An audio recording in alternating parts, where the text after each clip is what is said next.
और वो झील के पार गरासीनियों के इलाके में पहुंचे। और जब वो कश्ती से उतरा तो फिलफौर एक आदमी जिसमें नापाक रूह थी कब्रों से निकलकर उससे मिला।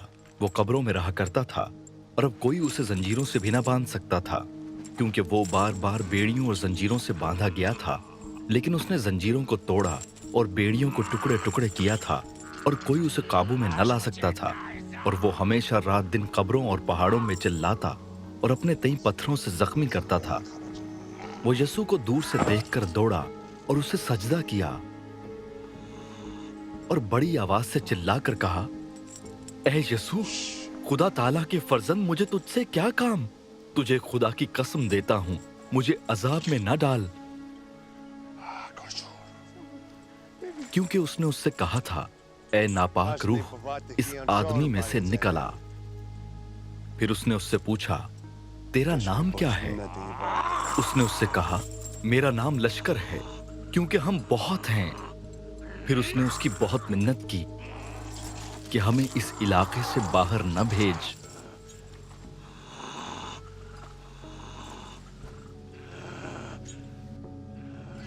और वहां पहाड़ पर सूअरों का एक बड़ा गौल चल रहा था। बस उन्होंने उसकी मिन्नत करके कहा कि हमको उन सूअरों में भेज दे ताकि हम उनमें दाखिल हों।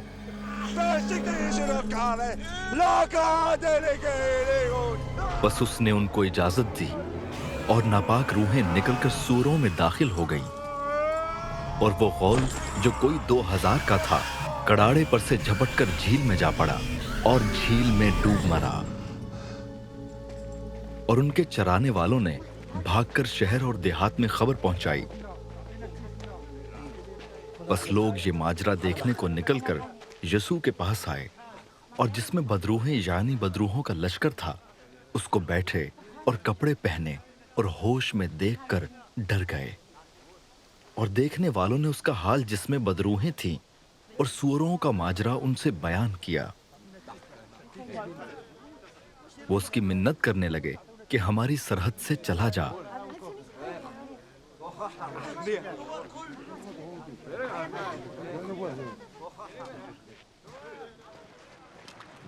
और जब वो कश्ती में दाखिल होने लगा तो जिसमें बदरूहें थीं उसने उसकी मिन्नत की कि मैं तेरे साथ रहूं।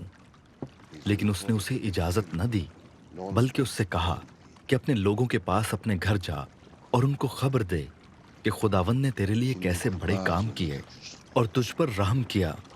वो गया और दिकापुलिस में इस बात का चर्चा करने लगा कि यीशु ने उसके लिए कैसे बड़े काम किए, और सब लोग ताज्जुब करते थे।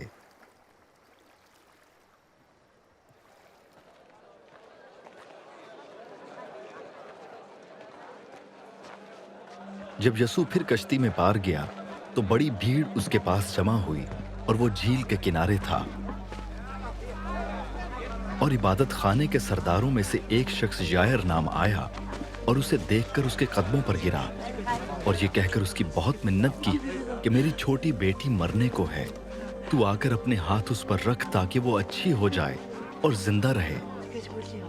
बस वो उसके साथ चला और बहुत से लोग उसके पीछे हो लिए और उस पर गिरे पड़ते थे। फिर एक औरत जिसके 12 बरस से खून जारी था और कई तबीबों से बड़ी तकलीफ उठा चुकी थी और अपना सब माल खर्च करके भी उसे कुछ फायदा ना हुआ था, बल्कि ज्यादा बीमार हो गई थी, यीशु का हाल सुनकर भीड़ में उसके पीछे से आई और उसकी पोशाक को छुआ, क्योंकि वो कहती थी कि अगर मैं सिर्फ उसकी पोशाक ही छू लूंगी तो अच्छी हो जाऊंगी। और फिलफौर उसका खून बहना बंद हो गया और उसने अपने बदन में मालूम किया कि मैंने इस बीमारी से शिफा पाई।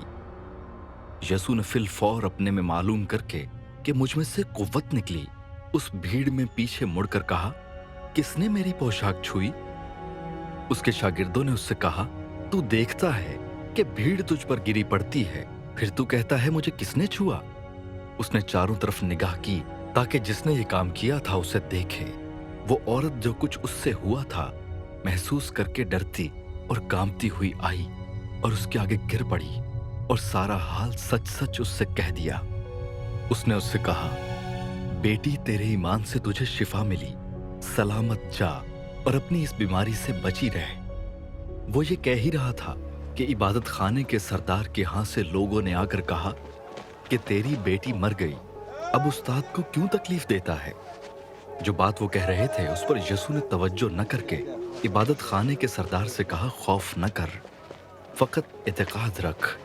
फिर उसने पतरस और याकूब के भाई यूहन्ना के सिवा और किसी को अपने साथ चलने की इजाजत न दी, और वो इबादत खाने के सरदार के घर में आए और उसने देखा कि हुल्लड़ हो रहा है और लोग बहुत रो पीट रहे हैं, और अंदर जाकर उनसे कहा, तुम क्यों गुल मचाते और रोते हो, लड़की मर नहीं गई बल्कि सोती है।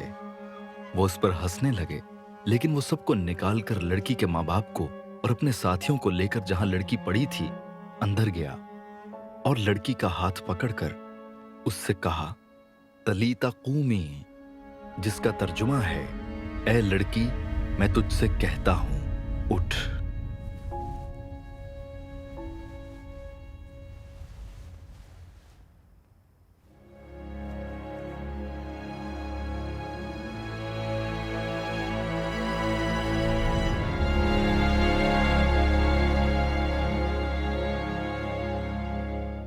वो लड़की फिलफौर उठकर चलने फिरने लगी, क्योंकि वो 12 बरस की थी।